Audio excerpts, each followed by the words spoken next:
morning. Sorry for the delay, Again. but we are here. We have been on, and we've been talking away in the background. But then we both realised we were recording and not live.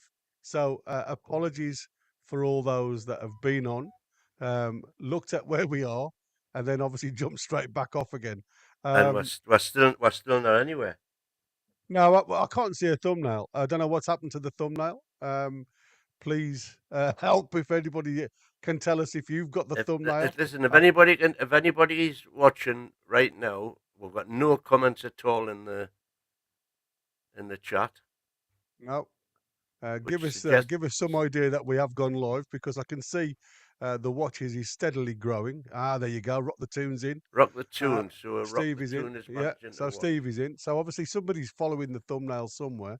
Well, anyway, welcome to the Wednesday chat along, if you like. This is the day where I suppose we dedicate to you guys, and obviously we want to get your views on everything that's going on, everything that's black and white. And obviously today's topic is going to be probably a highly debated one, because it's obviously what you think. It's all very opinionated. We've got no facts, figures, really, apart from what we can see from the sources that's out there. My mate, the Mighty Woody, has been challenging himself for hours on end to try and get all these figures down on his spreadsheet. You know, what our Mighty Win likes about his spreadsheets, they've all got to be factual, and he's done his very best. But before we do, oh, hold on, he's got his phone going 2 seconds. in the background. Yeah. No worries.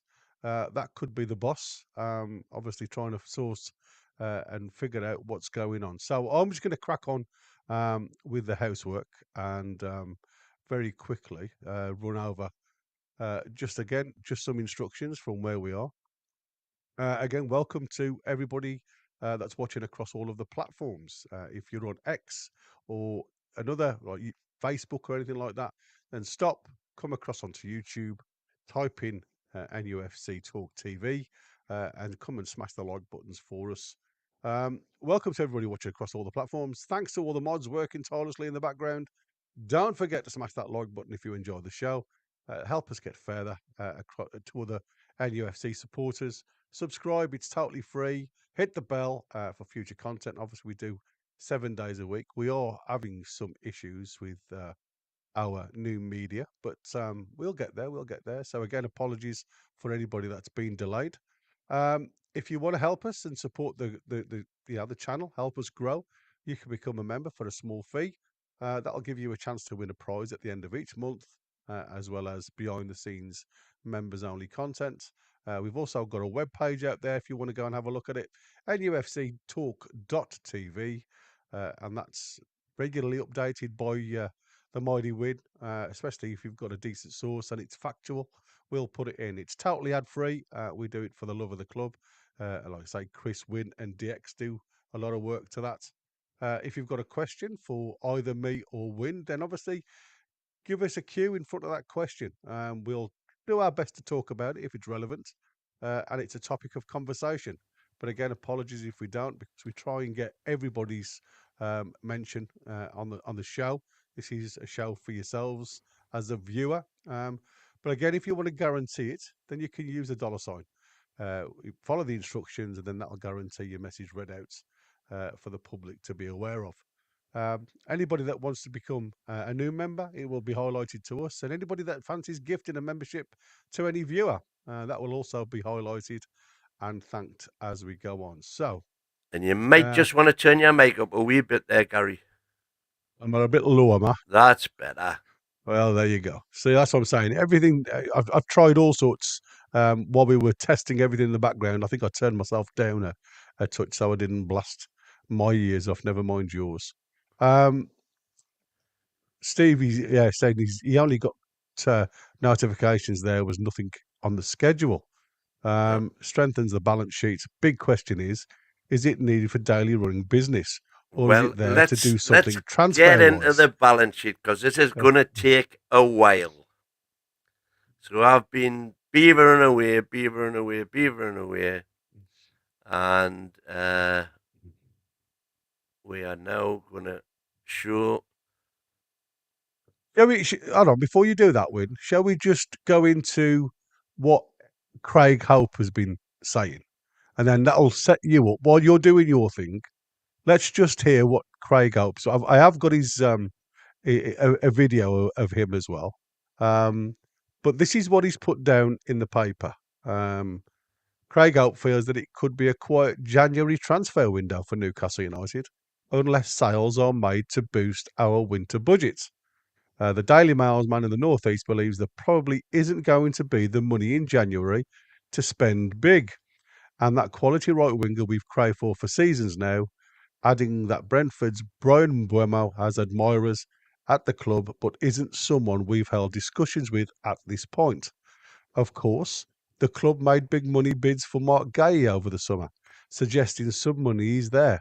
However, Hope has been told that any high profile additions may only be sanctions if sales, potentially like the Miggy Almiron sale, has been agreed. With Newcastle wary of next June's PSR deadline and the implications of overspending before that point. Speaking on his YouTube channel, Hope said, "Everything I'm hearing is that there probably isn't going to be the money in January for Newcastle to go and spend big on the profile of right winger they want. I know the likes of Brian and Mbeumo have been mentioned, and yes, he's got a lot of admirers on the inside. How could he not? He's a great player. But I don't think there's been a discussion in regards to Newcastle making that January Mbeumo move. That's my information." He also added, "You've got the PSR deadline coming in June, so you don't want to overspend in January, then leave yourself having to scramble to sell players as Newcastle did last June. I think Newcastle are probably going to have to sell to buy. That's what I'm getting told from afar. Miguel Almiron to River Plate has been talked about, and he's a boyhood fan. He's one we could see movement on in January, and that could unlock some cash to bring other players in. But as for of now, I'm not expecting a big investment in January." Now, like we said, you've been digging deep into the realms of what's out there, and you've come up with some figures. So fire away, matey. Give us your input. So here we go. This is what we've spent. Let me get rid of that. That's it. We're on the move. 23, 24. So if we go back to the takeover, in the year of the takeover, we didn't bring in a single penny. Lots of loans, but we didn't bring in a single penny. And we spent €130.5 million on Bruno, Chris Wood, Joe Willock, Dan Burn, Kieran Trippier, and we got Matt Target in on loan. So the key figure there is €130.5 million net spend. 130.5. Make a note of that. Yeah. The following year, we got £14 million in, which was for John Joe Shelby, £6.5 million. Chris Wood, a loan fee of £4.5. Martin Dubravka, loan fee 2.3. Isaac Hayden and Carl Darlow for coppers. We spent 185 million on Isaac, Gordon, Botman, Target making his loan permanent, Nick Pope, Harrison Ashby, and Garang Kual. So we spent 185. We recouped 14. So we had a net spend that year of 104,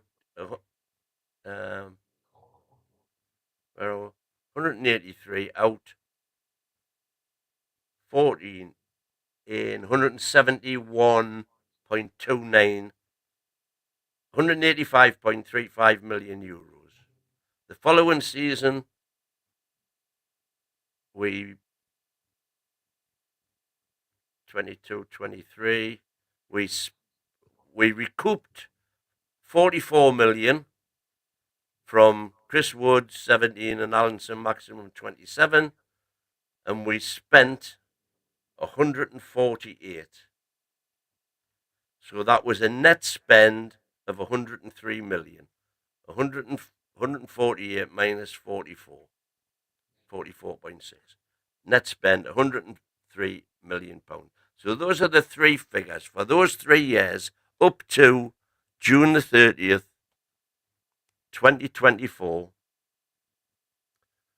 The 3 years figures were 130.5, 171.29, and 103.5. So we will go back to there for the time being. Those figures are from Transfermarkt, but they are corroborated in terms of the transfer fees involved. They are corroborated in various other places. So we're now going to go to the work that I've been doing. And there, if we share that,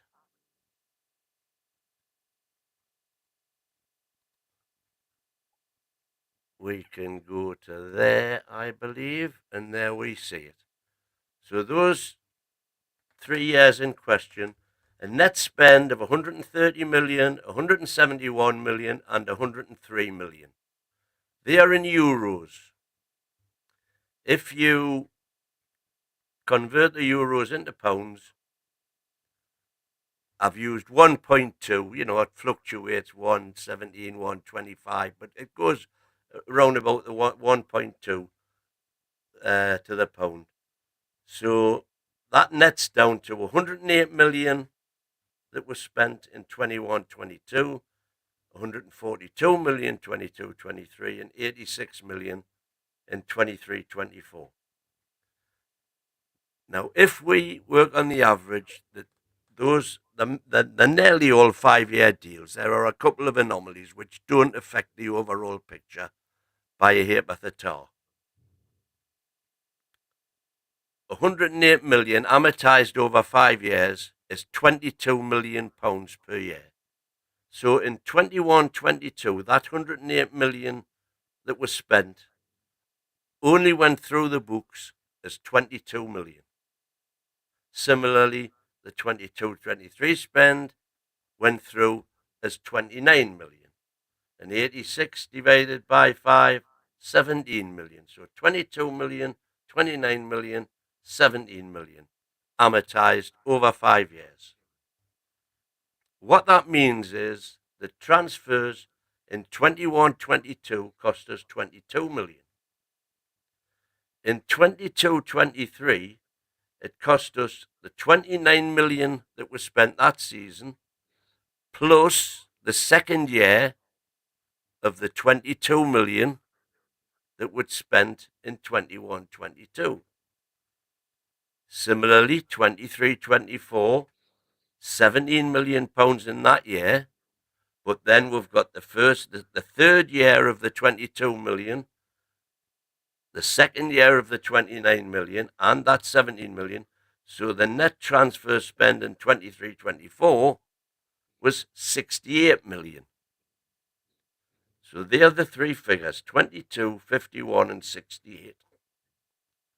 And if we come down here, you can see those three figures, 22, 51, and 68, is what we spent through the books on transfers.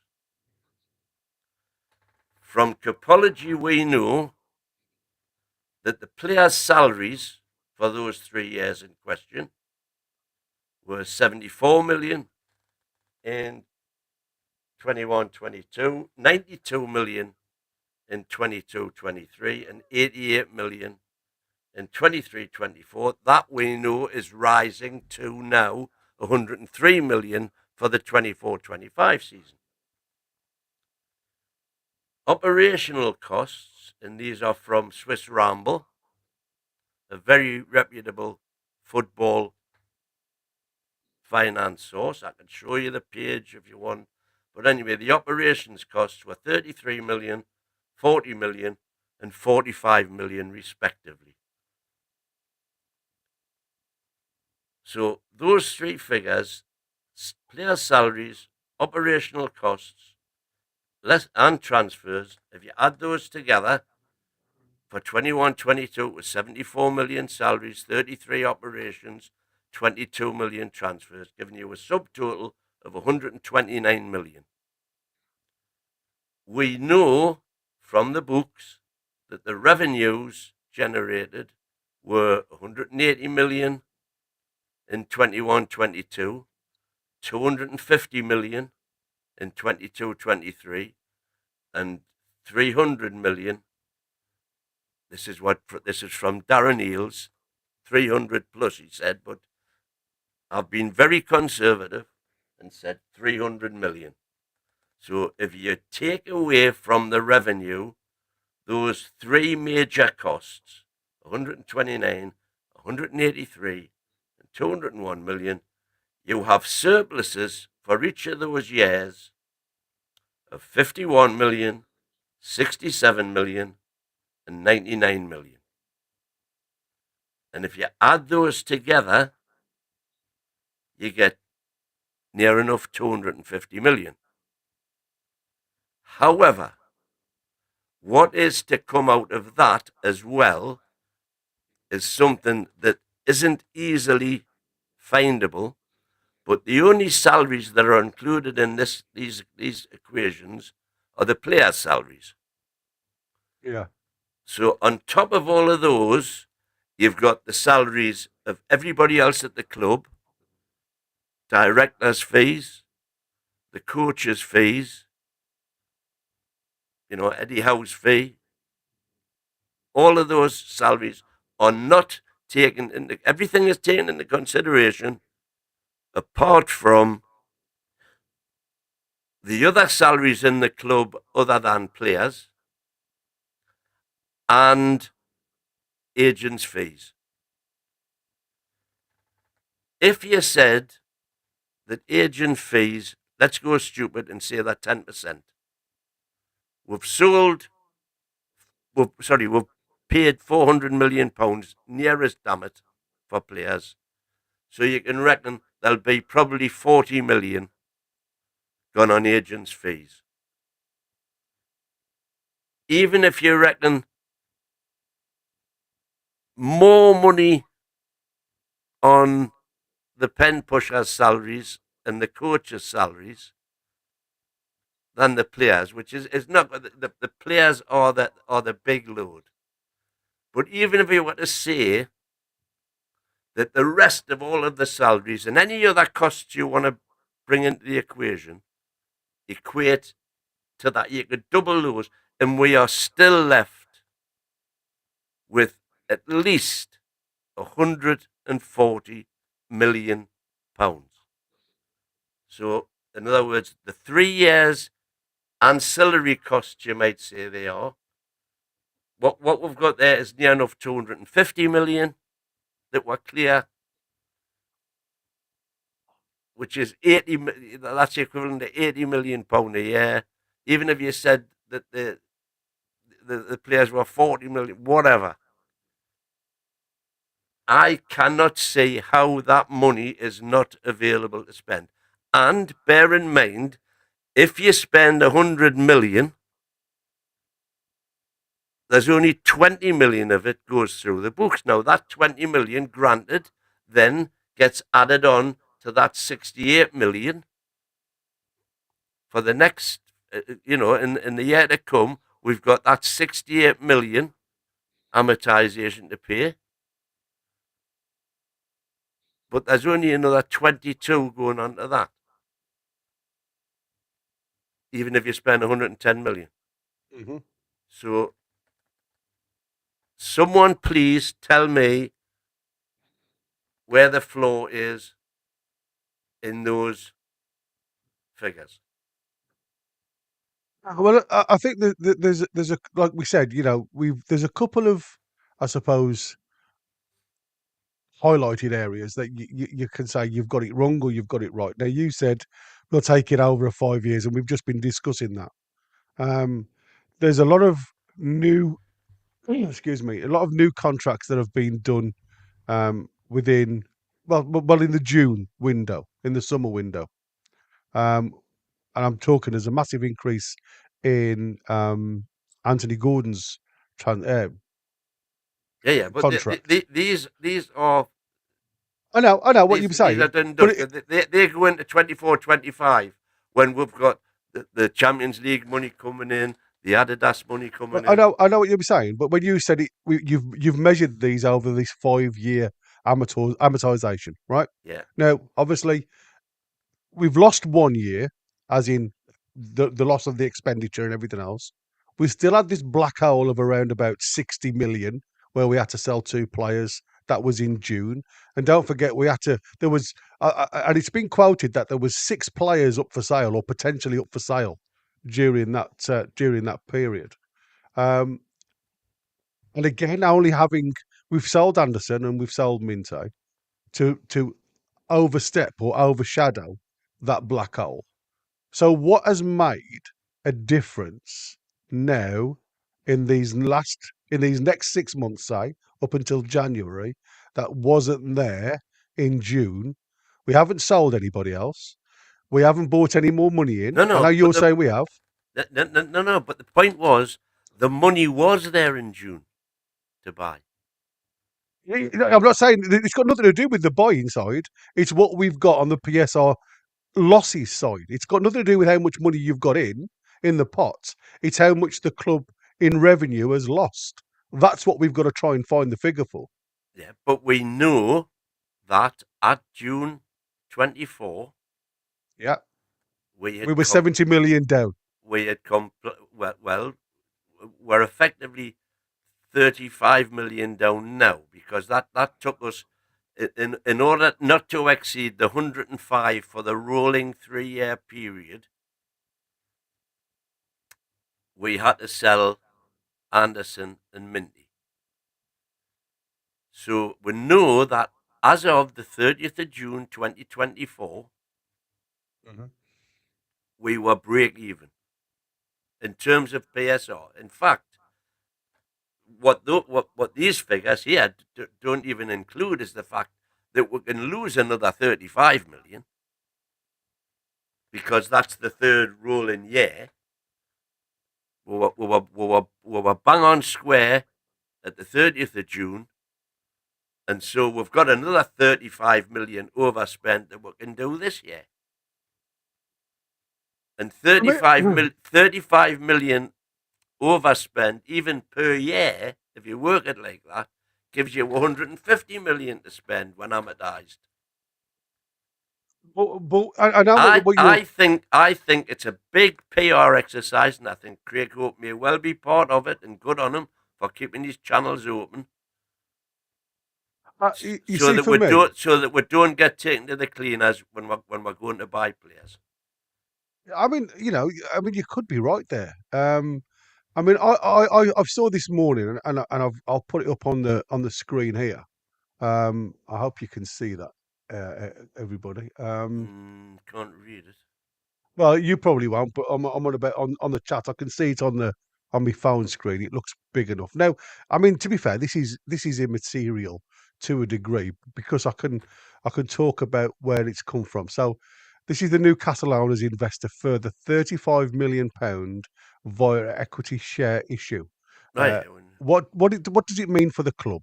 Right, that's the question. So, what they've said is Newcastle owners have injected a further 35 million, $44.4 million into the club via a single share issue. This is the seventh injection of capital since the club was bought in October 21 by the consortium led by the Saudi Arabian's Public Investment Fund. And that takes their total post-takeover investment into Newcastle at 337.9 million. That's what they've pumped into the club so far. The latest equity share issue is with the majority of the previous ones, is to help with cash flow over the winter months to provide a day-to-day running cost.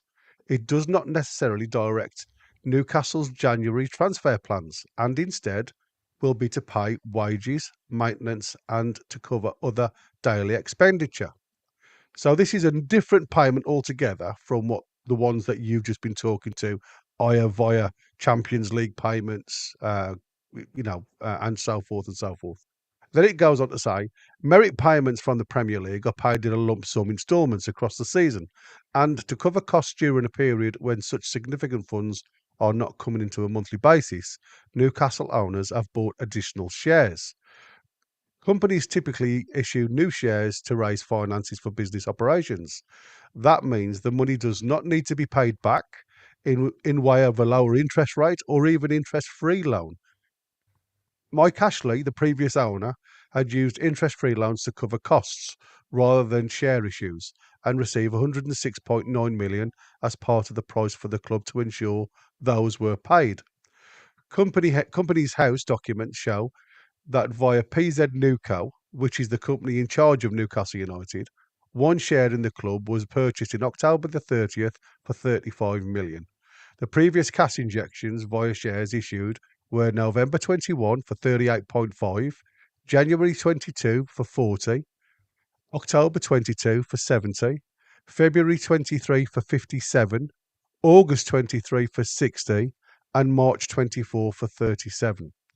Following Amanda Staveley's departure as co-owner of the summer, PIF has 85% majority stake and the Rubin family have the other remaining 15%. So, obviously, what does this mean to Newcastle? Well, social media excitement always follow these share issues by Newcastle United's owners. And at risk of being a party pooper, this does not this does not give an indication as to what the club's January transfer plans will be, or whether a final decision has been made on the future of St James's Park. Now, some of the club's day-to-day running costs are directly covered by the injection, such as scout trips to watch players and money being spent on the stadium feasibility study. But Newcastle insists that the latest 35 million share issues follow the previous pattern of being for daily expenditure during months when cash flow is low. What the 337.9 million total post takeover investment shows is the continued commitment of the ownership, alongside the clear need to increase revenue streams.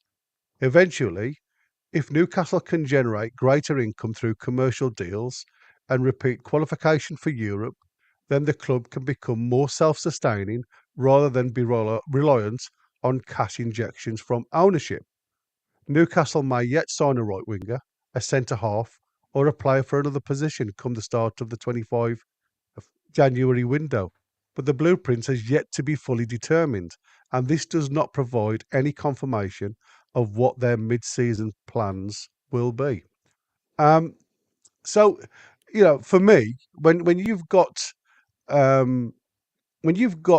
Piff coming in and forking out and shelling out the £35 million as the monthly injection to see us through these poor months. Obviously, there's a lot of expenditure out there that's hidden to us. And like I say, they've named a couple there that I never even thought about. We never think of the costs of that goes on behind the scenes that aren't relevant to the club in one sense, but could be so detrimental to the club in any future content.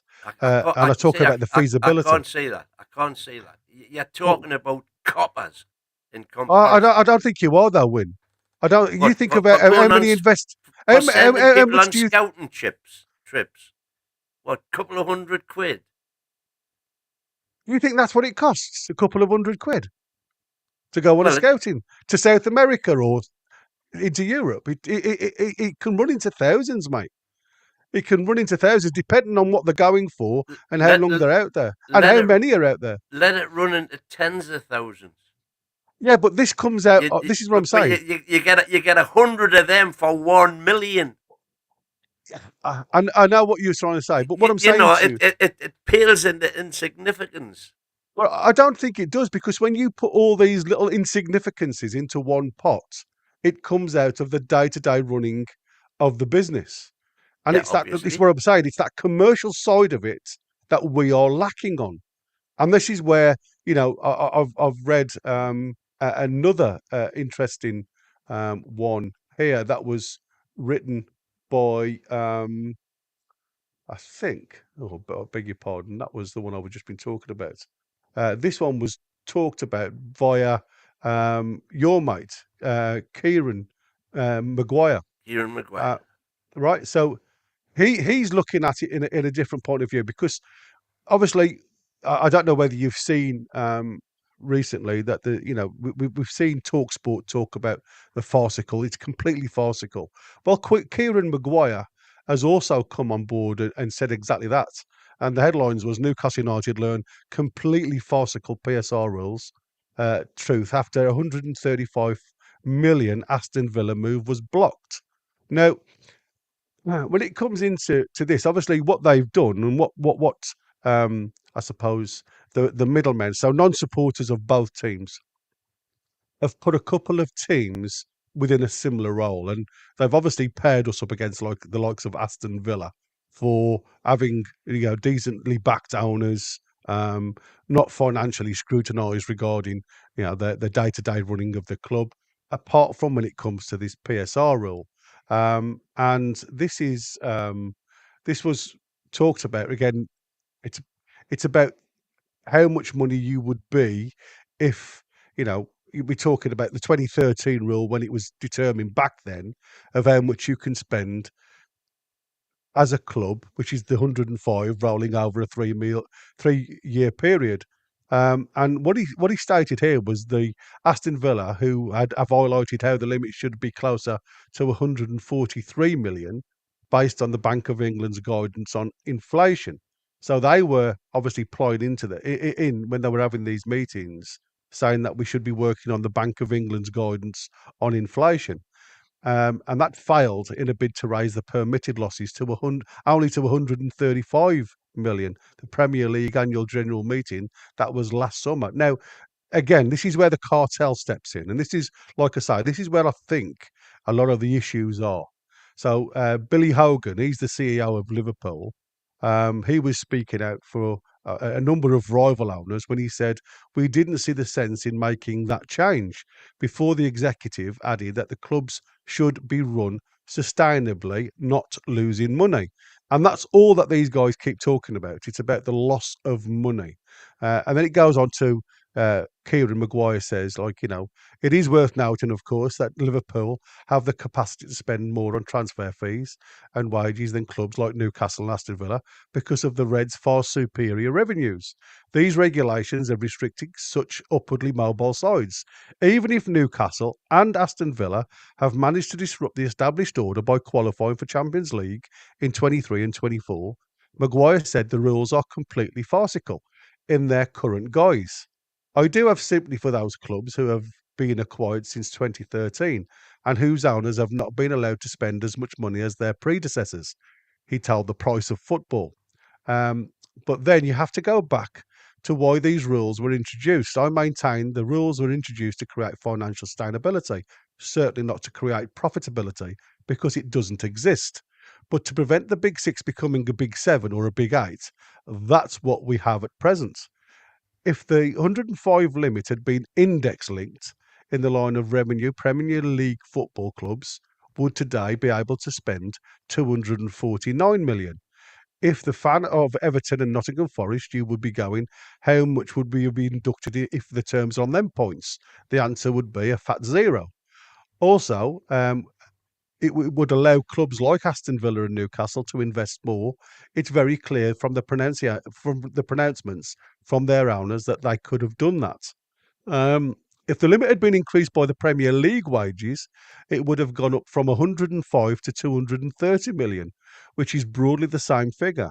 But the most astounding one, which have been linked by the PSR, if you'd linked it to transfer fees, the players Right. purchased in the Premier League, which is from 105 to 504 million. A club could Exactly. lose £500 million over 3 years and still be within the limits. Um, and then, it goes That's it. on and Because on and on, talking about, instead of taking the 105 million at normal inflation rates, if you took yeah, that 105 million in over terms the of buying. transfer fees, Yeah, what the world record transfer fee was in 2014 compared to what it is now, it's ridiculous, isn't it? Uh, there's no mm. comparison. But I think that So, that but is but the big the problem. whole object of the exercise that I carried out was to prove that anybody says that and I'm talking based upon our current revenues, anybody who says that we haven't got money to spend doesn't know what they're talking about. It's like I said, I don't understand. Like I say, I don't understand because take go back 6 months. These The figures only ain't far away from the only thing what you bandied out before. the only thing that reduces those figures, and bear in mind, I've used conservative figures throughout. I've downplayed figures when it went against my belief, if you like, and up uprated, rounded up when it was again against me. Uh, the figures are and the only things that you can't extrapolate from the published accounts and the rest of it is all those other bits and pieces, which, like, for example, scouting trips abroad. But I just cannot believe that all of those figures, even when aggregated together, are going to have any significant effect. The big figures in football are the television revenue, match day revenue, commercial revenue on the inside, and player salaries, player transfer fees, and agent fees on the outgoing side. Everything else pales in insignificance. Okay. You're talking hundreds of millions of pounds involved in all of those issues, Yeah, whereas you're talking 5 or 6 or 7, go stupid, say 20 million on scouting missions abroad and things. yeah, I know. But what you've got to understand is it's the commercial viability of the club. It's the sustainability of the club. It's not what the owners have Yeah, in their money. It's what the club itself bring in. And like I said, for since the takeover 3 years ago, commercially, we have been at the bottom of the pile. We know that because yeah. we've never been put out there, right? So we're behind everything, Oh, I'm right? massively behind the big So six. what we've actually, and we've both said it. So what's happened over those periods of time is the likes of Amanda and Mairdred had gone out there and spent this money because they were in that middle window period where there was the availability, and we got literally 12 months to get us out of jail. And we've both said we believe that Bruno was dangling on that carrot to be the one who got sold on the Yeah, 14th of June to get us out the mire. Yeah, we both yeah. said that there's a And potential that and was there. and incidentally, I ended up doing some other work here. This is residual values. So when you take the players and you amortize them, Bruno now on the books, bear in mind we bought him in 21-22. His current book value is now 14 million. So anything we get above 14 million for Bruno is sheer profit. Willock 9 million, Yeah. Byrne 5 million, Trips 4.7 million, Pope 7.7 million, Target 11.7, Botman 24 because these haven't been on the books as long. Yeah, exactly. Gordon's still standing us at 30. Is that including his new one? There isn't a new one. The new one's his salary. No, That, he's that's got a new contract. yeah, Yeah. He's up to 2030 now. That's what I said. So you've got to add that yeah. to it. Well, no, you don't. That's salaries. That's got nothing to do with player values. We haven't paid that salary yet. All we've paid is his salaries that he's had, which are in all those sums that I've done, and what we Right. actually paid up front for him. The only thing they could do with his new salary is instead of currently costing us £7.6 million a year, they could conceivably reduce that on a per annum basis and extend that over the length of his contract, which means he's only costing her £4 million a year instead of £7.6 million a year. Well, he's got a 6-year contract, but you can only amortise over 5 anyway, can't you? Right. Well, so but what I'm saying, if they did want to Well, extend that another that's 5 year, his book value at Jordan. I think the I've answered that question, dude. Thank you. at the end of 24 was 30.4 million, because would made there'd been 2 financial years in which would pay the 7.6 million per year, which was the fifth of the 45 we bought him for. So what you could arguably do now is say that his book value was 30.4, but he's now got a 6-year contract, so we can amortise that now down to £6 million a year instead of £7.6 million a year for the remaining 5 years of his package. I understand what you're saying. It's just that I still cannot understand, as we've paid out more for player contracts now. We haven't sold anybody since June. We knew we had the game money there because obviously we wouldn't have got in for him Yeah, if we hadn't. that's why the salaries part of But that equation yeah, but increases from 88 million, which it was this year, to 103 million next year. but are we just kicking the can down the road? If we go and buy somebody in January, do we then have to look at selling somebody either No, January or June? So what's changed by losing 1 year? but Because you had them figures last year. by losing 1 year, you've already paid in that year's figures was the amortization, the depreciation, if you like, for that year. That's gone. Yeah. Yeah, I know. But what I'm saying is, when we were talking about this before the June issue, because you had the pocket of Howard, if you like, on that spreadsheet, we were all looking at that spreadsheet and saying, crikey, we've got a good summer coming. And then when Yeah. nothing happened, we were all questioning, well, obviously the figures that you saw, we could see on paper, we could see But we that they knew were the all money out was there there. But somewhere the there. point was the money was there. We didn't spend it. No. But what I'm saying to you is that money that you've said is there, like I said, is it the fact that we have got such a commercial outgoing, as in we haven't got the business sponsors and things like that coming in? I know we've got them there, but we haven't got the big sponsors, the likes of Man U. And did you see the Sam Allardyce conversation? Well, I saw references to it, but he's just repeating what everybody's saying. That Yeah, exactly. that But he's PSR also is not saying fit for purpose. But he's also saying that when he was playing, Man U was the biggest club because they had all the revenue. So they could go and spend whatever they liked. And he He's, also goes and states, why should they tell an owner how much he should spend well, I when it's agree his with that. company? Which I'm is saying which that is fact. That's that's fact, just isn't it? yeah, We know yeah. that. But we're all everybody with half a brain agrees with that. It's been introduced to protect the Toxic Six and specifically to protect the Red Cartel.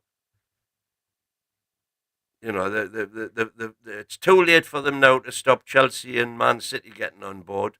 Tottenham have always was always the big four before it was the big. It was the Red Cartel plus Tottenham. But it was ever thus. If you, whoever spends the most money on players' salaries wins the most points in the Premier League. Oh, that's It's always. there's been umpteen graphs showing exactly that, and it's not a new phenomenon. It's happened since ad infinitum. From the Bank of England club, I'm sick of going through them. Jack Walker, John Moore at Liverpool, when they started making the pools man, when they first started spending big money under Shankly, and the It's more like you I said. spend. I don't think it's. See, I can't see any figures. I've looked everywhere since we decided to do this and we started to pull this. I know you've got your spreadsheet and everything else, but I have gone absolutely through everything that I can see, capology, everything, and obviously the club expenditure is going to be close to them. We won't know any of that until January anyway, because that comes to the public domain. but I cannot see much that's changed from. I mean, and that's why I said when I watched Craig Hope's video, I'm thinking to myself, how much of that is true? Because are we just kicking the can further down the street? Because the commercial side, you mentioned Darren Earl saying that we have got upwards in the region of 300 million now. And we know the growth of the No, club what since the 300 takeover. million? 300 million was 23, 24. Yeah, that's what I said. We know that the club So is 24, exponentially 25 will be has that grown, 300 million plus something plus the else. Adidas money plus the Champions League money. Okay.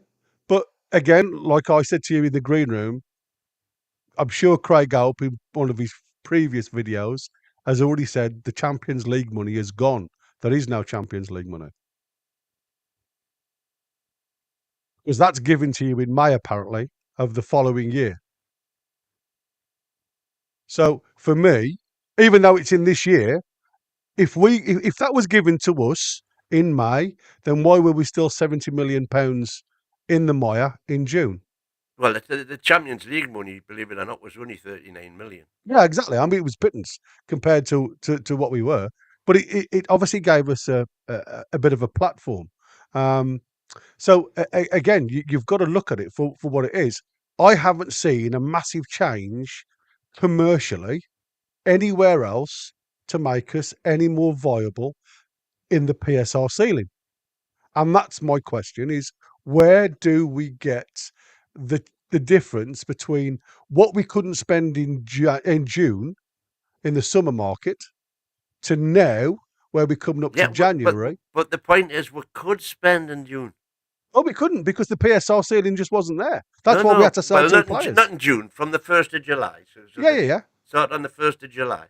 But that's what I said. I'm saying June We'll put because we were. bids in. We'll put a 70 million bid in for Alicia. We'll put a 60 million bid in for Yeah, Gay. yeah, yeah. I So know what we you're had saying. money. And we had 50 million for Elanga, and that's what I'm saying. But it was individually; it wasn't all together. We didn't put in for three No, no, players. no, no. But yeah, I totally agree with what you're But saying. that's 60 million we had then that we didn't spend. Yeah, okay. So let's put it another way. If we hadn't sold at the 1st of July, we would have probably had a 10-point deduction. Well, we would have had a points deduction. Nobody knows what it would have been. No, well, I'm saying an average of 10 points because it goes on per million you're over, but the same as like Everton and Forest did. But what I'm saying to you is, if that was the issue and we didn't have to sell because we'd got all this money, what has changed from the 1st of July to Well, now? no, because they tried they initially deducted Everton 10 points. Was it 10 points? I said. And anyway, and Everton at the time were only 17 million pounds over, and yet Forest, who top of my head was 79 million pound overspent, they only got 4 million. So when everybody was saying we get a 10-point deduction, I don't know where they were getting that from, because there's no formula. There's nothing in the rules. There is no formula, but what they were saying was because of who we are owned by, they will probably make us a bit of a figure run. Yeah, So well, they so will it's see us pure as being the. speculation. It is Yeah. absolutely, but it's like I said. So is the amount of points that these guys have given us. It's all conjecture of some point because there is nothing written down to say if you breach at this amount, you're going to get this amount of points. It's how they believe you to be, and like I said, I do believe there's money in the pot because we've seen it. The fact that they are going for players, and that's why when the question the other day was, do you believe that the PIF are still interested and backing us? Well, of course they are. The biggest problem I see now is we've gone out and bought all of these players, 140 odd million pounds worth, with only a 40 million pound return on selling players. And that's what I said. We have got to stop becoming a buying club and we've got to start moving players out. Now, again, we've been over this before in previous shows, and I've said the biggest problem with the Mike Ashley saga is the fact that we've got very few sellable assets. So, we make a loss on Chris Wood because that's fact. We did make a loss on him, buying him for 25 and now he's selling him for 8 over a 12-month period. That also comes out of your overall look of profit and loss. Well, And no, these are because with Chris Wood, we got the loan fee, and then we got the it's £18 million. It was £15 million cash and the £3 million loan fee. But what I'm saying to you is, you've still made a loss of £7 million. And I know you're going to say that's nothing, but when you've only got £105 million loss over a 3-year period, that £7 million adds up into that very small pot, and it's how many more we've lost in that period. And like I say, yes, we've got if you like, we've got another £35 million. Sorry, another 35 million ceiling of leeway, and that's how I look at it. So it's how much was left beyond that 35 million leeway in the coffers that we will be allowed to spend in January. So potentially up to 60 million, I think. well, you know, that's I'm, the I'm I'm point. only guessing on that because I have no figures, Because like I again, say. bear in mind, you're saying 60 million. Only 12 million of that comes out of 24-25. So you could spend 100 million, and only 20 million of it comes out of 24-25. Buddy, can you continue a second? I've got an important call coming through. Are you happy just to Yeah, continue for a yeah, yeah, second? Thanks, mate. yeah. Let's have a look at the see who's coming in here, because I'll no doubt be. Let's have a look here. Oh, what's Ken saying? Ken Foster strengthens the balance sheet. Big question is it needed for daily run the business, or is it something to do transfer wise? No one will ever know no one will ever know, you know, specifically about 23-24 until January. But we've got all of the figures, which are already published and in the public domain. Club costs have exploded, and the club are making massive. Club costs have increased in terms of the number of staff they now employ in all the various, corporate departments, scouting departments, all of that. But in comparison to the big picture, those costs, as I say, become insignificant. 35-year, but the losses are not a lot higher. That's the point. That's costing.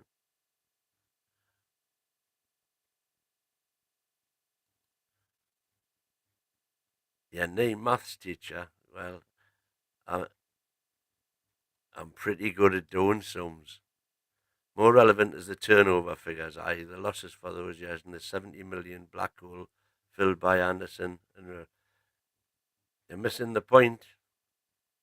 Newcastle aren't skint, but nobody knows the real numbers. At the end of the day, if the right player's available at the right price and they want the move, it will happen. And I agree with that, Beard. I got a spreadsheet, but I know it's a 3-year cycle, June the 30th, actually, rolling years, and we've got approximately £120 million to spend before. I agree with you, Stephen. Add to that and assume a £115 million loss. Why do we assume a £115 million loss?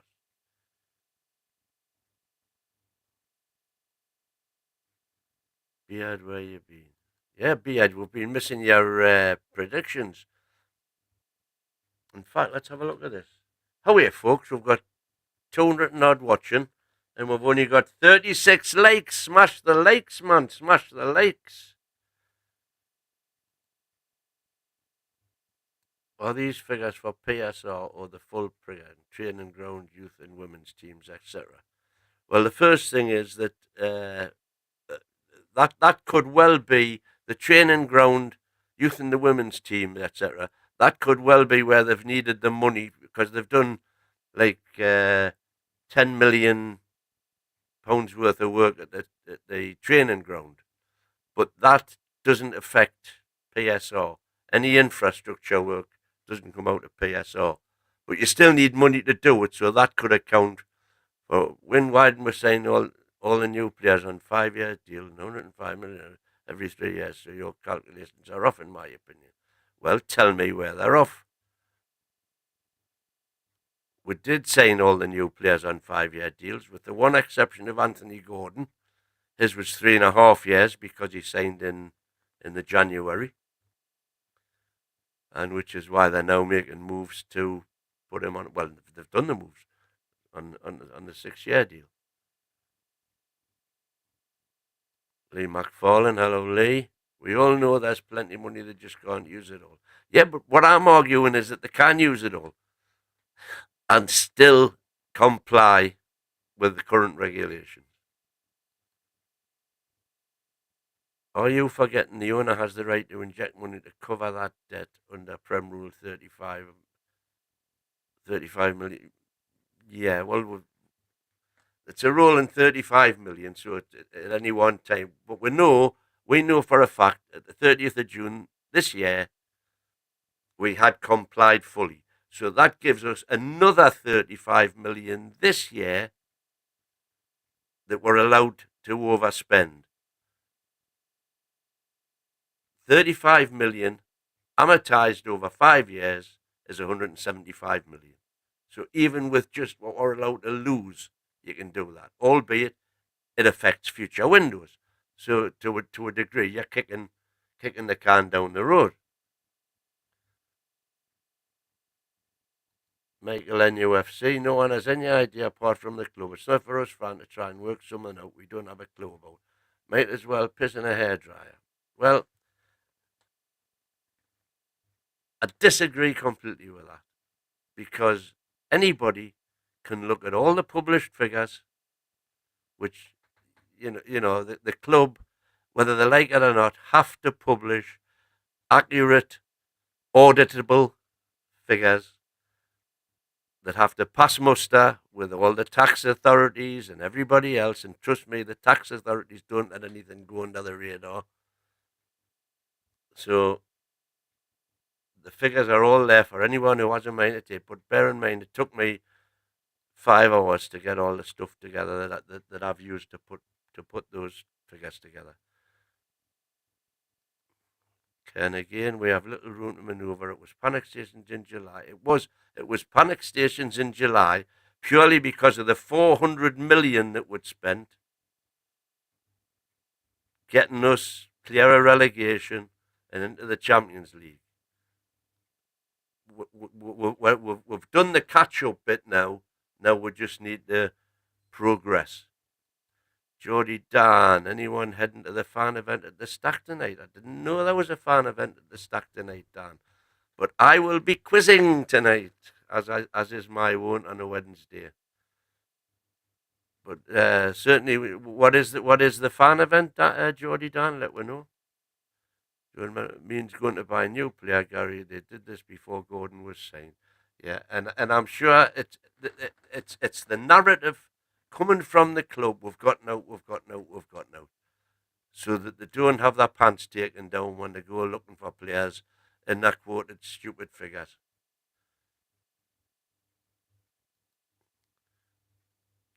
Even Wynn needs a tab after his own Excel sheet. Yeah, Newcastle have at least 70 million. To be honest, the first big spend is dropping off, so the amount is likely between 70 and 200. This is what people do. It gets back to what I was just saying there now. For all we've spent big money on players, we've had them now for 2 and 3 years, 4 years in some cases. So their actual book value now is nixy, and what they're costing on the books for their the amortization is completely and utterly affordable. Too big a gamble to risk bringing no one in this window. I agree. Probably only 1 or 2 out and 1 or 2 in, though, at the most. I think we'll get 2 big. I don't think you sign youth players and stuff, squad players in January. You sign a couple of quality players,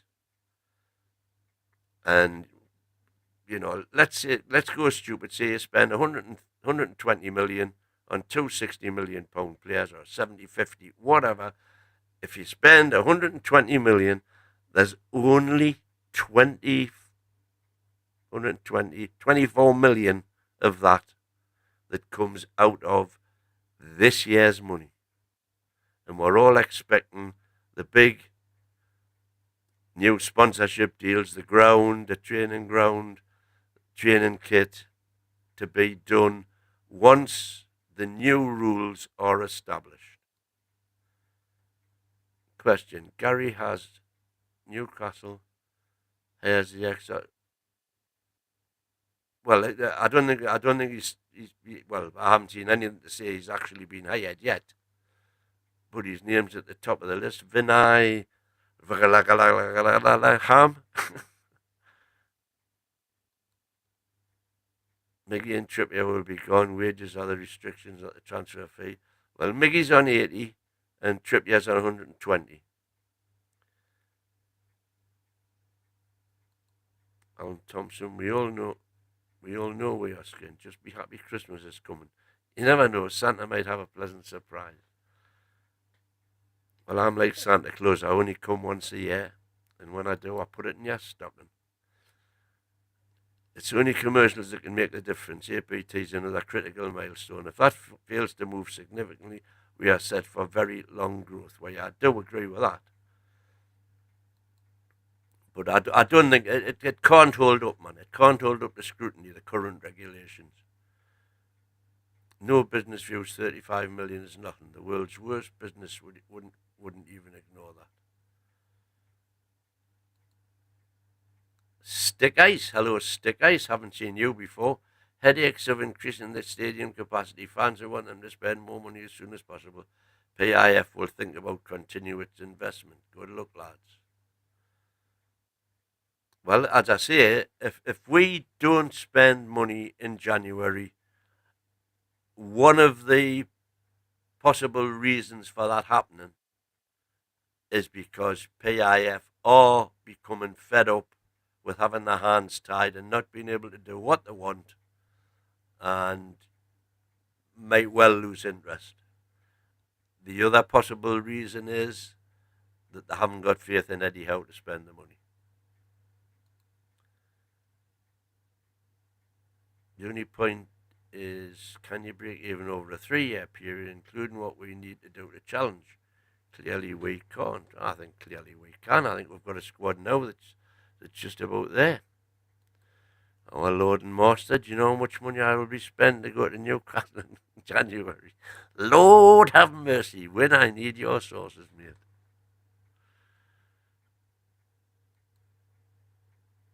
How much do the 6 actually make on huge turnovers win? Have a look at those accounts. Well, that's another job for another day. It's enough whittling all the facts out of one club, never mind 6. Chris, winner 299 return fly with the goats and chickens, Indiana Jones style. There you go, Chris. You're sorted. Stephen Hawke has got you sorted. 229 with winner. I don't think Wizz Air could do it for that. Revenue and margin can have a huge turnover and make note. Look at Chelsea. Newcastle will buy players if the right players are available at the right price. It doesn't matter about the numbers. They'll decide is it good business or not, to a degree. Detective Win Colombo. Just one more thing, bunny lad. PIF out. They don't spend money. They rake in the clubs. Ha ha ha. Sounds like it. Stick Ice, where you from, mate? Are you Mackham? Yes, you do amortise the value over the length of the contract if it's extended, usually offset by the wage increase. That makes sense. For what's involved, I don't know that there would, to be honest. The everyday fan essentially thinks just get this player or that player, but the club knows who they want and just won't do just anything. Players are assets. Players are assets. Do they cease to be classified or written off of the book at the end of the initial amortization process? pay period. That doesn't fit with the argument of selling academy players. Well, hang on a minute. Let's go through that. Players are assets, correct. Do they cease to be classified or written up? Well, if you've had a player on your books for 5 years who you've written off over the 5 years, then yes, they're no longer on your books as an asset. But if you sell that player, then everything you get is pure profit because there's nothing left on your books to write off against that player. And that's the case we are in with Miggy now. Anything we get from Miggy now is profit because his whole price has already been written off. Foxy, I'm not trusting Win anymore. He told us not to worry about 33-year-old Wissam Bin Yedda. All I said about Wissam Bin Yedda was that he was a hell of a footballer.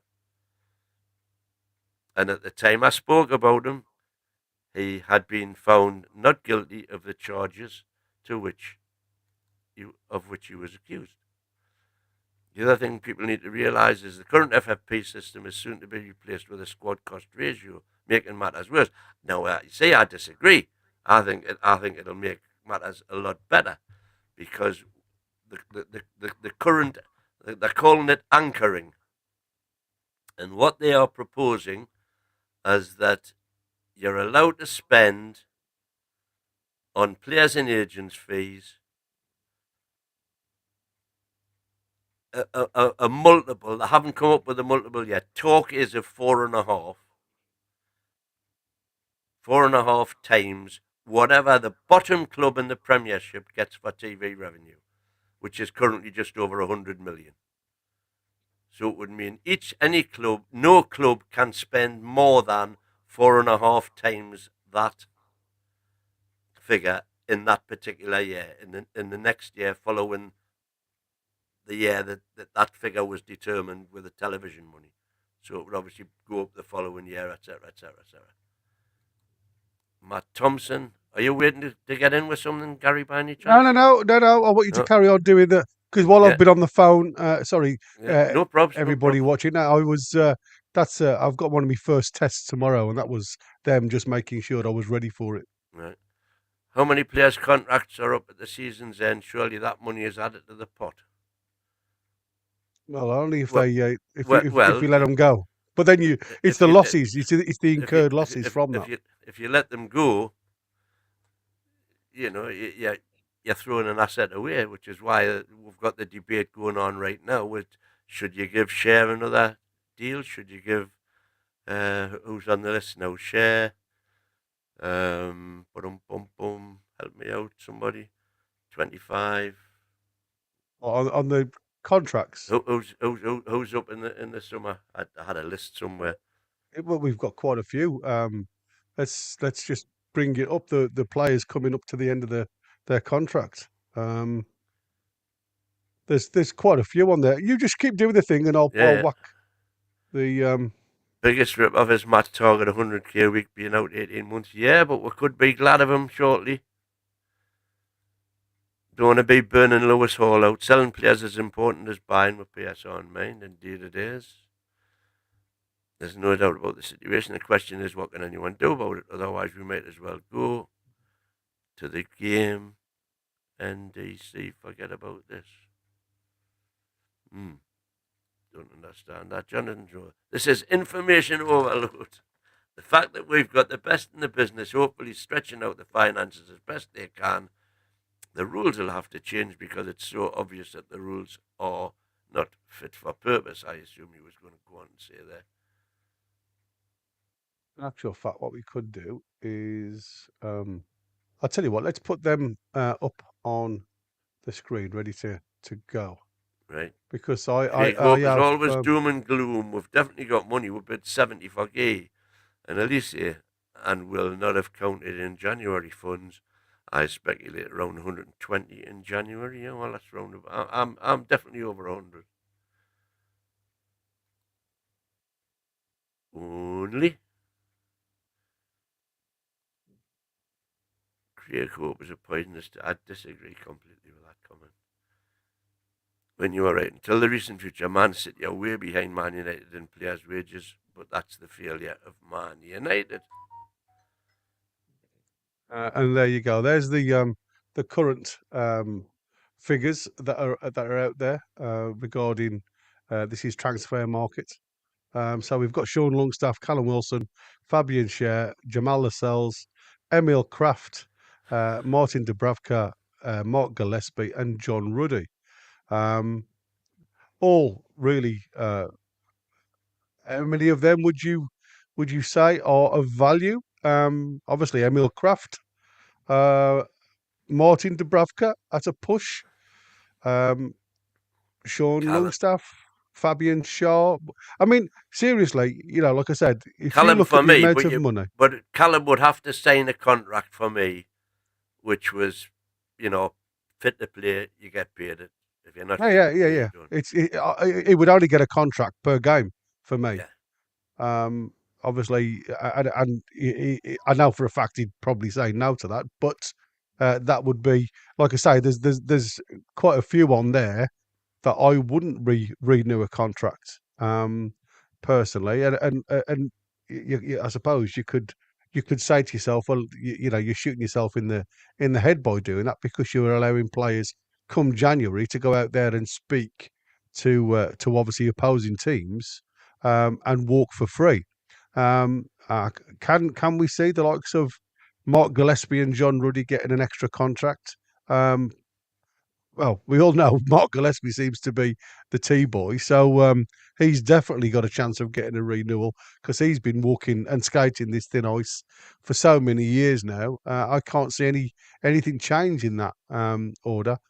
John Ruddy, like I say, I think he's probably going to go into coaching. He seems to be that way. And whether he stays with us, I'm not sure Incline? whether that's the truth. Yeah, I'm not sure whether that's his forte. He hasn't mentioned anything. He did say that he loves working on the coaching side. So whether he decides to go and get his badges, I don't know. Well, I think with what we had, we didn't sign him as a goalie, did we? No. I think we've definitely signed him as a. I mean, he's only on 10 grand a week or something. I mean, yeah, I'm it's saying 200k a only, year. but yeah, Yeah, I mean, the he's only at footballers 200k a too. year. But I mean, like I say, as a footballer, and as somebody who just sits on the bench, I suppose, it's not a bad asset to have. But like I say, will he ever grace the ground? No, he won't.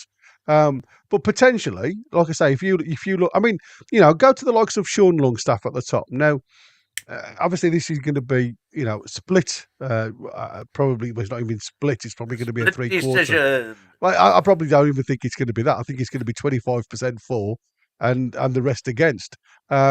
But he has stated, and this has come from his mouth, that he won't sign a new contract unless he feels as though it's a valued contract, and that's obviously that he's valued as a player. Now, to what extent that contract will be, I mean, obviously, can you see him as well now saying well, if I'm starting above Tonali, should I not be on 120 grand the same as Tonali? I think I, You I know, think you I think you've got he's only 27. He's at the peak of his career yeah. in that vein. Um, for me, I think this is going to be one of them. It's the boyhood club and all that. But obviously, this year is the first year I've heard him say that his next contract, if he decides to stay with Newcastle, will be as a valued member of the club rather than just a club member. Um, he feels that those days are gone, and as Yeah, much very as he very true. supports as much as he supports the manager and thanks the manager for giving him the opportunity to play, he now wants to see himself in a little bit more limelight as he's now at that age. Um, where else could he go? I mean, like I say, I'm sure there's going to be clubs out there. The only clubs that were ever linked with him, I think, were Leeds and Leicester. Leeds, Leicester, and I'm sure I saw Everton had questioned Deutsche at one point, made not an approach as such, but questioned about availability. Obviously, we've said about Callum Wilson. For me, he'd be another one that probably would definitely go unless he did game per game contract. Fabian Schär, I think he's still a valued Yeah, person that I would keep for potentially another year. What do you Well, think of I Jamal don't think he would. Lascelles? I don't think he would sign for another year unless you made it really worth his while. I think you'd have to give him 2 years. Okay, But I think I mean, if you gave him 2 years on 100k, the same as Target, same with Sean Longstaff actually. If you give him to it, it means that you've only got to get 5 million for him to and to they've covered the cost. and they've covered the cost. Yeah, Um, and I and, think you'd probably get 5 million for him. I think he'd be a great buy for somebody. yeah, potentially. And like I say, like Jamal Lascelles. I mean, obviously we've missed a season with Jamal Lascelles, and like I say, just when I thought he was starting to show some of his past ability to remain in the squad, um, obviously the ACL came and bit him on the bum. So I can I see him being given a further 12 months. Well, to be fair, I probably could, only because of the as we've seen um, in the summer, the implications of going out there and spending money on new blood, and we just haven't got that. I don't think we've got the capacity to go out there and buy two or three players at this present moment in time. I know we've got the money. It's that PSR ceiling, and like you said, the anchoring will change, will make some difference, but it ain't going to make a lot of difference because that again depends on where you finish in the league. Um, so for me, it's still hit and miss a little bit. What what Um, what you, what you, what you're basically saying, Gary, and you're absolutely welcome to the opinion, by the way, and I don't blame you for having it, is that you trust Craig Hope more than you trust me. Mate, like I said, I Listen, I, understand I, I your have I figures. have spent hours. But by the way, I've got an accountancy background as well.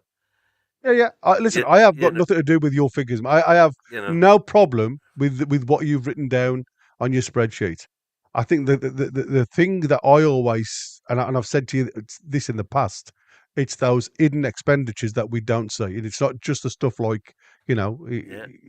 what we see Which on Capology and stuff like that. It's the hidden figures that we never see, and we never understand the full cost of running a football club beyond the scenes. Now, like I've just mentioned, we've had this 35 million, if you say it, as a drip feed over the period of the last 3 years.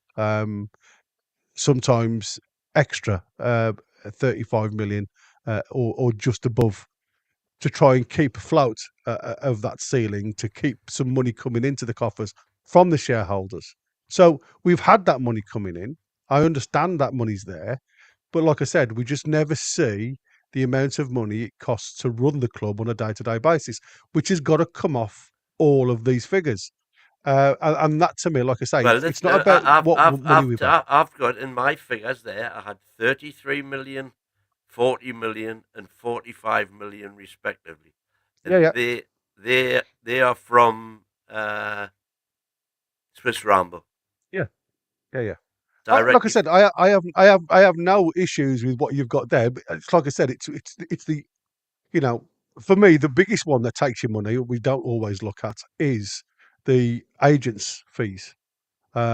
Because even though we do get a little bit of a figure thrown at us regarding the agents' fees, it's Well, like I say, even we we're went not sure. stupid and said it's 10%. We've spent 400 million in 3 years. That would be 40 million over 3 years. So you're talking 14 million pounds a year. Yeah. So you knock the 14 off, it still doesn't put much of a dent in the 172 that I had. And No, but that's what I said. It's I still can't understand as we had those figures from you in June when we had the 70 million or so. Well, it wasn't 70 million, but around 70 million. So black hole, and that's where I can't. That's where I can't put your figures and the fact that we were in debt and put them on the same page and say who's wrong, you or the PSR issue. I would never say that. It's like I but said. about There's a the failing reason somewhere. the reason is that we had to spend that 400 million very quickly to get us out of relegation in the first instance. And as I say, we were lucky. We were very lucky that Ashley left us with no debt. So that gave us 105 million to play with over the 3 years. And it caught up with us in June because we hadn't, we didn't sell Bruno. And if we got 100 million for Bruno, then that would have been, because at the time on the books, then he would have been standing us whatever it was that I said in June 24. He was standing us. Did I say 14 million? Something like that, wasn't it? Yeah. What's happened to me mouse? I mean, PDK is put down there, but Gary, to run an EPL club, it only takes coppers. But you see, I understand what Bruno where the value issue is. 24, 14 million. Yeah. So that would have been 86 million clear. You see, there's always going to be a cloud and a question mark over, obviously, the Premier League's involvement in the Sky's involvement in the Premier League. There will always be that because the amount of third parties coming on board now and wanting to be involved. And it seems as though the Americas at some point are going to get more involvement. You see the likes of now, obviously, have got a couple of, and it's like I say, it just seems to be an ever evolving door with the Premier League. So I suppose, as did what happened to the lower leagues when the ITV rights got taken away from them, it lost it massive dent in a lot of the lower league monies in and their revenue because they're reliant on that money. Now, listen. I have no crystal ball. I can't say, and can I ever see the Premier League losing out to the likes of the Sky and the like coming in? Because obviously, if Sky did dissolve for whatever reason, which I can't see it ever happening, but if it ever did, there's going to be somebody coming through that door, walking straight in and saying, "Listen, something like BN Sports, for instance, and saying, we'll do exactly the same as Sky is, but for lesser money." No, the Premier League clubs will start selling their own TV rights and make double the money. Like you've just said, yeah, maybe selling their own rights, like No and middleman. potentially We don't need Sky now. No, that's true. With We current actually don't. streaming technology, you just do what the NFL do, and they are making make us look like Stupid chicken money. feed. Yeah, exactly. But again, it's like I said, none of us have got these crystal balls, and like I say, just for out of the list on the screen, as we can see, just the guys who are watching, how many, if not obviously all of them, would you offer a contract to? It'd be interesting to know your views on what I've got on the screen there before we go any further, because obviously we've got, as we spoke about last night on the transfer show. I mean, the lads over the pond did a show the other night. I'm not sure whether you were on it when they were doing. It wasn't. It was Josh and Ben that was doing it, and They keep bless him. Salahbai. Yeah, he sent me his list that he did, and like I say, it's very interesting when you look at it to see the amount of players that are on that list, and it looks like we've got a hell of a lot. But when you actually break it down, there's not a lot of depth there. We go, for instance, in the midfield, you've got Willock, Big Joe, and Joe White. Then, away from Bruno G and Tonali in the middle, say, you've got Alfie Harrison, Moyley, Hayden, and Pivas. Now, obviously, we haven't seen Pivas yet because obviously he's still out doing his loan spell. And then on the other side, like I say, you've got Longstaff and White. So I've often said we've got, even though I believe we have got a really strong midfield with the players that we've got, to try and get the balance of that midfield. And I watched the Brazil game yesterday, and as much as you look at all the names on that Brazil team, they struggled like mad to get anything going. And again, I keep going back to this old adage about, it doesn't matter Doesn't matter about names on piece of paper. It's how they play on the field of play that get you the results. And any good head coach will try and adapt a way to get you the results from having players in certain positions. Um, and like I say, how many of these could you potentially go on to sell? Well, like I said, for me, there's probably 5 or 6 on this list that I would definitely target to be moved on because, like I say, all you end up doing is you're just paying somebody's wages to be part of the backroom squad, not even the squad on a match day. At times, it's literally not even in the numbers. We've gone down. That's how bad they are. They've gone down them roads where they actually can't even make the bench anymore. So, are they of any value to the club? And that's what you've got to start asking yourself. Because if we're in this little pit of insecurity when it comes to buying to better ourselves, because that's what we've got to do, have we now got to start being a little bit harsh when it comes to moving players on? And like I say, I will never favour, and I never have been a massive favourite of letting players go, run out the contracts and let them go. Now, listen, you've got to look at it 2 ways. Players will always have the control of this because we've seen this with Miggy. Miggy has said twice now that he doesn't want to go, regardless of what it was going to give for him financially. So you're never going to have, as a coach, you're never going to have full control of this. Um, so you're always going to have your hands tied. So where do you go? We've got again. It's about, unfortunately, this present moment It's in about time. offering a contract that you think are going that you think they're going to be worth. It's pure sums. It's pure sums. But that's what I'm saying. Are we not just kicking the can down the road? That's why my No, terminology before, you- because you're not the getting rid of the problem, are you? amortization kicks the can down the road, without a doubt. But you're only kicking the can down the road. If you're buying quality players, you're only kicking the can down the road to the benefit of the team. As long as you buy well, and obviously there's going to be a couple of duds along the way, but as long Oh, as you there ain't buy been many well, and duds the that thing we've is bought with in. players you've got on your books now, unless you're going to give them away, like I say, you just do the sums for to keep them for an extra for to tie them for another year. Okay, Longstaff's saying he wants 5 years. Let's assume, and he wants 5 years at 100K. That's 25 million. Is there a likelihood that we would be able to sell him for 25 million rather than be stuck with that 25 million to pay over the 5 years? And you do that, and you make a judgment. If you don't think you would be able to sell him for 25 million, you don't give him a 25 million pound contract. No, but It's that's it, isn't it? At this present moment in time, we are stuck in that because a lot of these players aren't of value, are they?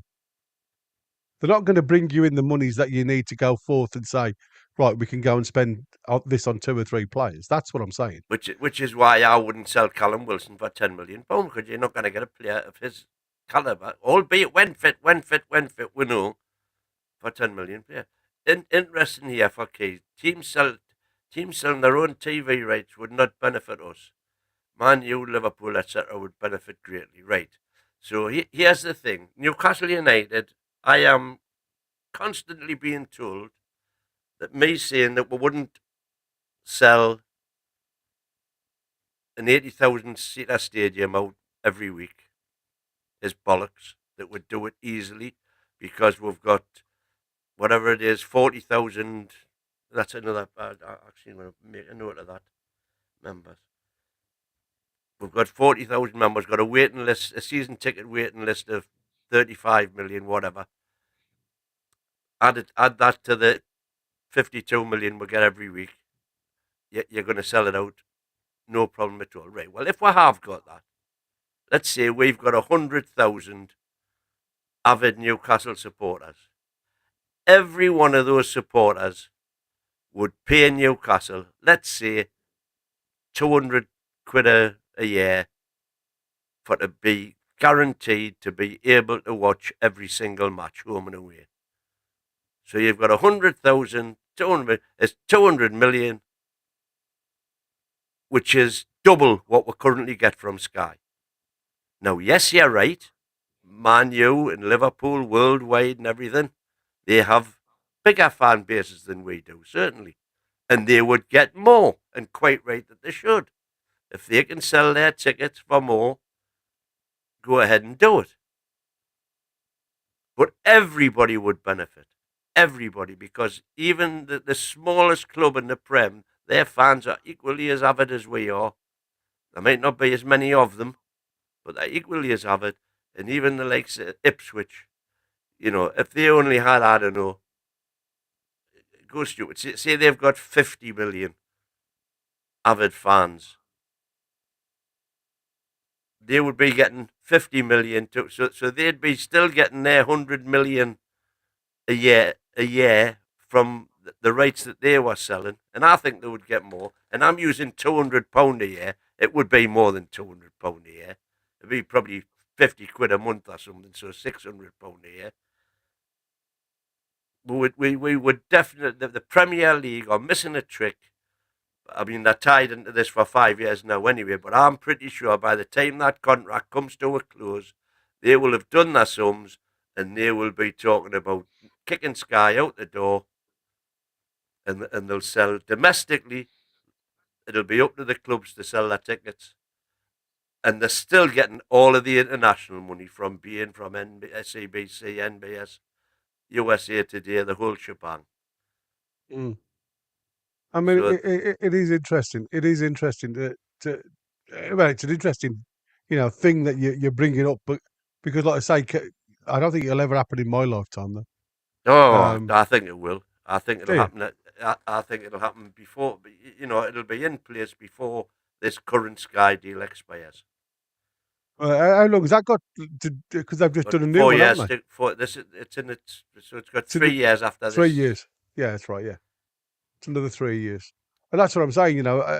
You've got to look at it for what it is, and I, c- I, I can see, I can see it benefiting the big clubs, the clubs that have got the money, the wealth to go ahead and do it. But will it really benefit the ones that haven't? Is that not the same as what happened in the lower leagues when the ITV just pulled the plug on showing any of the games? They lost all that revenue. Well, they weren't getting much revenue anyway. To be fair, Like I say, any revenue given to any of the division, yeah. like League One and Two No, well, teams, is amazing. but we're talking the press, and well, you see how their benefit is if we go by Umbuemo from Brentford. That gives them 70 million to spend. Who are they going to buy? They will, the lower Premier League clubs look to the Championship clubs, the best players in the Championship, to bring into the Premiership. So then the Championship team gets the money. And they need to replace the good player they've just sold. So they go and get the best player from Division One. And so the money goes down the line because clubs are because the big clubs are allowed to spend big money. It eventually works its way down the channels because everybody has to replace those players. Yeah, yeah. I mean, I agree with you. And like I say, once upon a time, that was the way it worked. It doesn't work like that anymore because we know, and we've all said it. Any Premier League proven player is worth virtually a quarter of the price he's valued at. Well, Extra. the big difference now between now and in the past is we'll buy a hell of a lot instead of going to the first division to buy a player, we'll go abroad. Yeah. And that's the big difference now. We go abroad, but the talent is not going to stop in this country. There's still going to be good players coming up through the ranks. You're still So, going to get a James Vardy who works his way up through, through I all mean, the like I say, divisions. we've seen it in the past, haven't we? You're always got that, Roy of the Rovers Well, you've player only that got to will. look at. There's a perfect example. Jokeres, went from Brighton, a million to Coventry, did his bit stuff. Somebody took a chance abroad, away and away he goes. You know, As I said, I mean, he was that Roy of the Rovers. He's loving it at the minute, isn't he? Playing in the lower leagues and then obviously not really ripping up any trees. But now, all of a sudden, he's in a system that suits him and his ability, and he's ripping it up there to right? the point where his confidence is so high. He's also now obviously doing it into the international level. Let's just address key again. So if Man United generate 20 times the TV revenue we do, how do we compete in the transfer market? Well, because Man United, they can only buy so many players. You know, they might get what they consider to be the best in the market, and they'll be able to pay more for them and pay them more wages. But there's still plenty players to go for. You know, and by the way, if they don't, if they keep on buying, if they do with Chelsea and just keep on buying dozens and dozens of great players, they can't all be on the pitch. There's only 11 of them can be on the pitch. Yeah, absolutely. I agree with that. That's what I said. I would never want to be in the situation that Chelsea are in at the minute because, like I say, I can only see them. Well, again, unless they utilise the loopholes within the system as they've already used regarding the Chelsea hotels and women's team that they've sold between each other. And like I say, we've not got anywhere near that yet, and that's the annoying point, I suppose. I was sorry when you were talking. I wasn't laughing at you. I was laughing at Chrissy's point there about the Saudi state, and then Well, he asks you the question underneath: how much money we have? See if you can put that on your spreadsheet. well, we would double what TV money, comfortably double what TV money. Um, it is It interesting. would reach the point where TV money would probably exceed all of the other sponsorship money, you know, commercial revenue. But Yeah. at the minute commercial revenue exceeds TV money. Mm. You know, witness last year we had 300 million roughly gross turnover. Only 136 of that was TV money. So there was 164 million non-TV money. So that's for bums on seats and the commercial operations and the sponsorships. So all of that currently exceeds TV money, but give us our own TV rights, it would exceed current TV money. Yeah.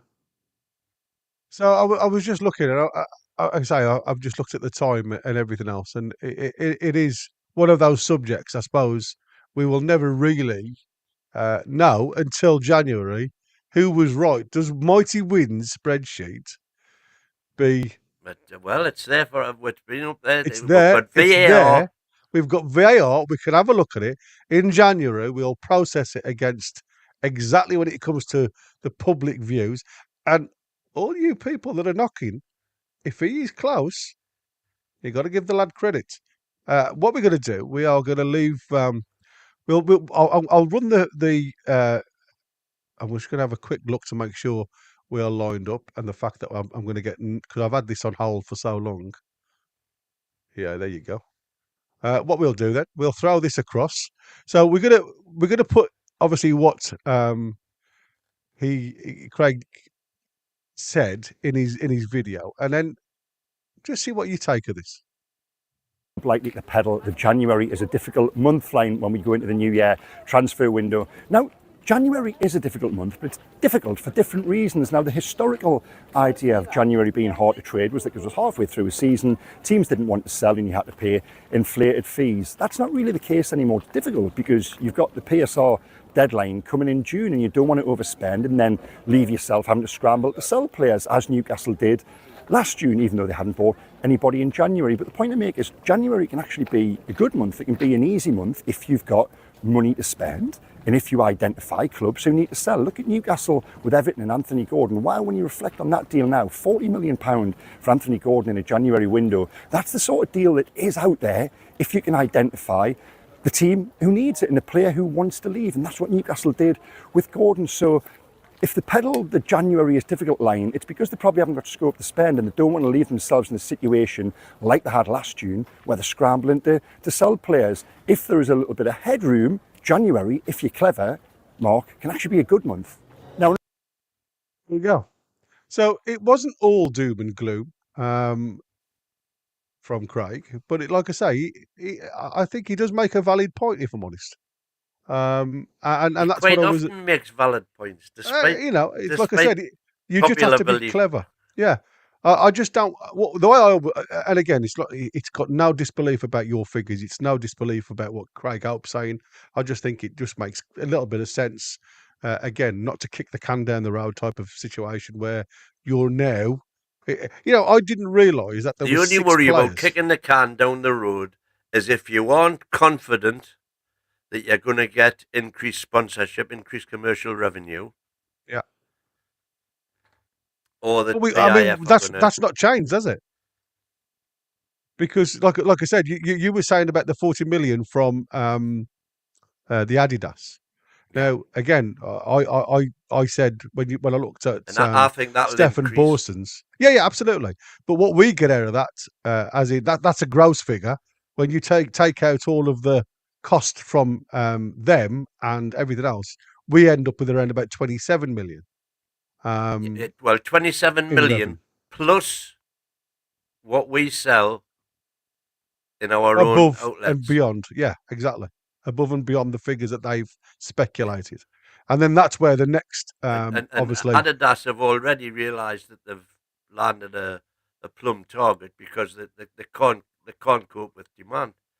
Well, I suppose. Demand is vastly exceeding anything they thought was going to happen, Yeah. I mean, I suppose it's and like that will everything be else. reflected in the new deal when it comes. That's what I said. Yeah, I mean that it will be. That's what I said. We won't know how well we've done until we see the next deal Yeah, that well, they offer. in January we'll see how much we made from Adidas. So there's the thing.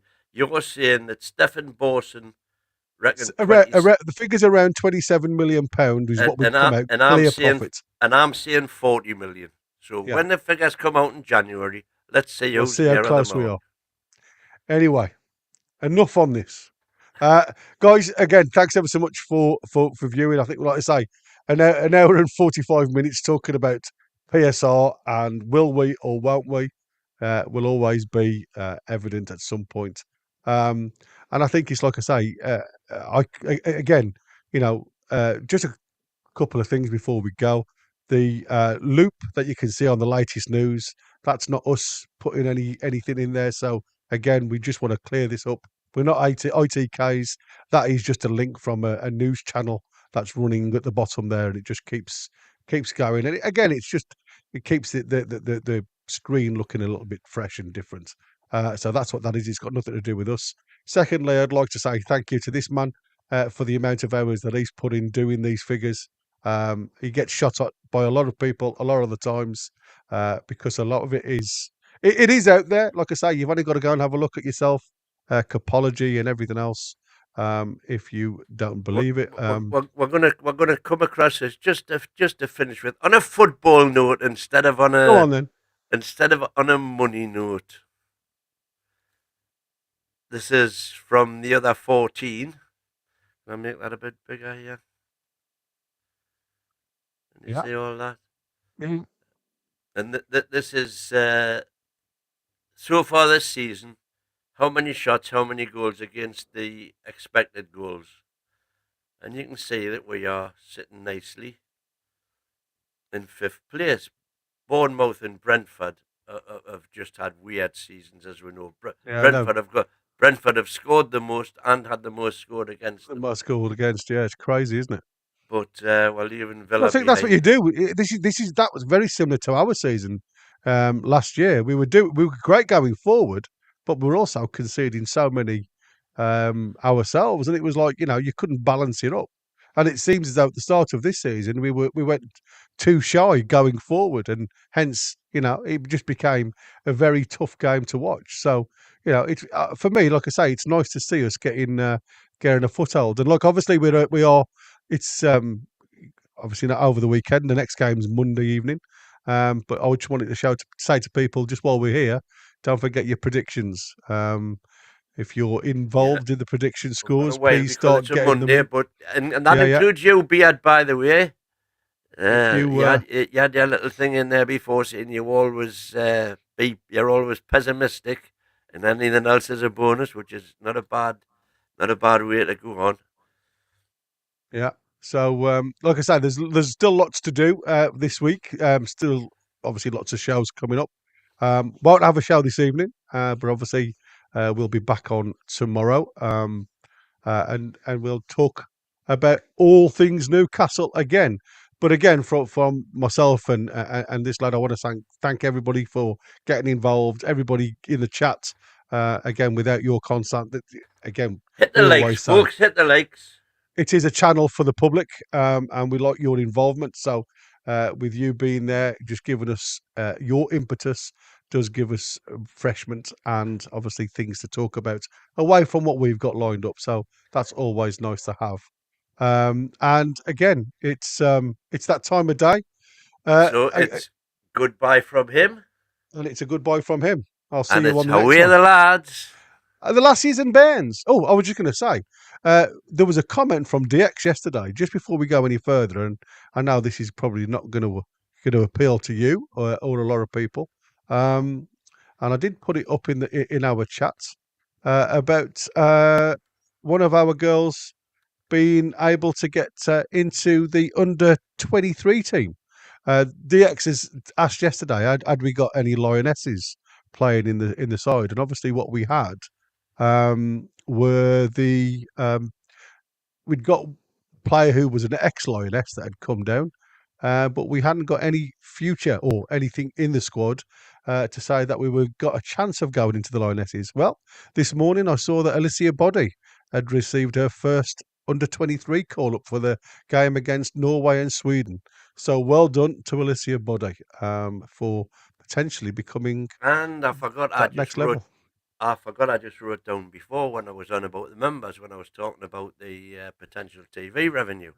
Yeah. There is a big debate going on now in Fanland, Newcastle Fanland, about the secrecy which the club currently have with regard to the ballots, the ticket ballots. Because whereas other clubs, Arsenal are quoted, they publish a figure each ballot that they have, how many they tell you every time how many members they've got, how many applied for tickets, and critically how many tickets were allocated to the ballot. We don't get any of that information at all from Newcastle United. And so there's a bit of an outcry now saying, why can't they publish these figures? How many members are there now? How many for each ballot? How many people apply for tickets? And how many tickets are allocated to the ballot? And I think that's a perfectly valid point and should be addressed. If you're going to buy a ticket for a raffle, you're entitled to know what the prize is and what your chances of winning it are in terms of how many tickets there are being sold. So you can then make a value judgment as to how much the membership's costing you, which whatever, 38 quid a year now, 37 quid. Yeah.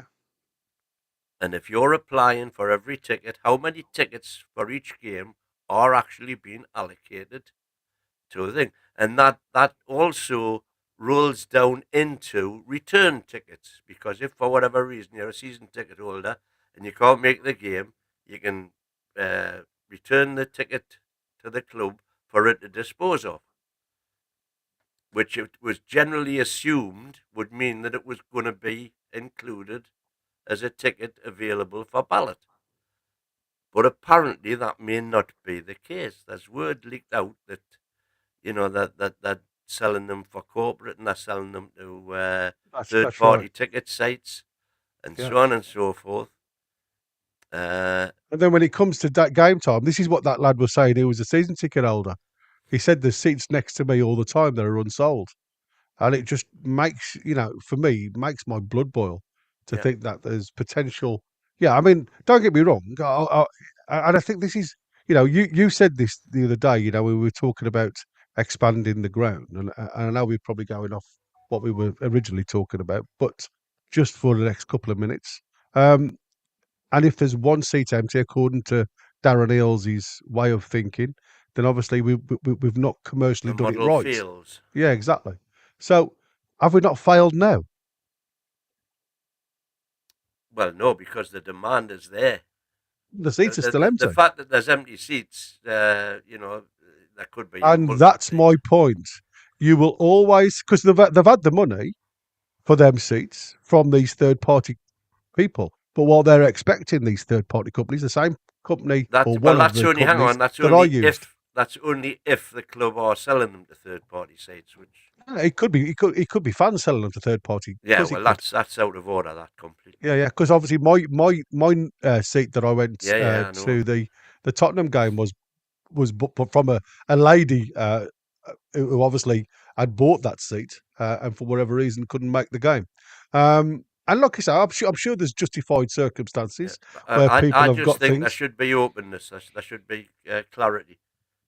Yeah, absolutely. And like I say, we are entitled to know how if we are paying the membership fee on the basis that we're going to be able to enter a ballot to get a seat.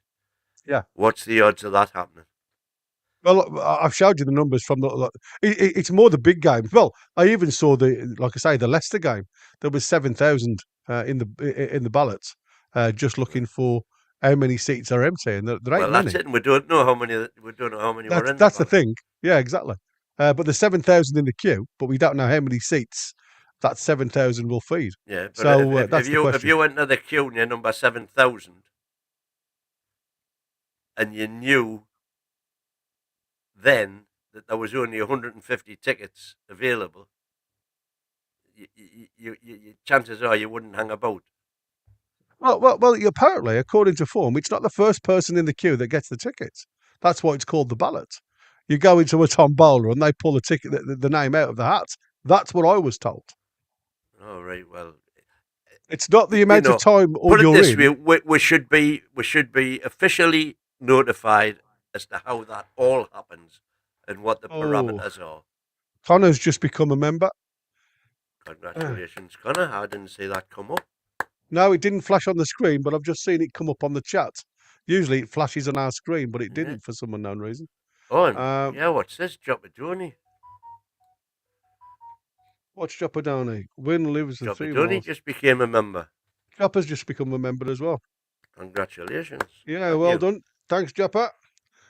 Thank you, buddy. And like I say, Colton Connor. Colton Connor there just became a member. Thank you, Colton. Thank you, Colton. Well done, boys. Colton actually... No, I don't think he has. I think it's Colton who sent me a question this morning.